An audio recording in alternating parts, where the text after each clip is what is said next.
نہ کریں، ہماری تعلیم کا موازنہ کریں،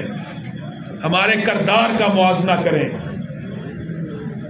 ہمارے خاندانوں کا موازنہ کریں۔ ذات برادری کوئی معنی نہیں رکھتی، ہاں کسی کا خاندانی ہونا معنی ضرور رکھتا ہے۔ کبھی بھی کسی کی ذات کو چھوٹا یا بڑا نہ کرو، کوئی چھوٹی اور بڑی ذات نہیں ہوتی، کیونکہ یہ تفریق میرے اللہ نے ختم کی ہے، میرے اللہ کے نبی نے ختم کی ہے۔ نبی کریم صلی اللہ علیہ وآلہ وسلم نے یہ آخری خطبہ میں حجۃ الوداع میں یہ فرما دیا کہ کسی کو کسی پہ فوقیت نہیں ہے، ہم سب برابر ہیں، کوئی ذات برادری نہیں، لیکن ہاں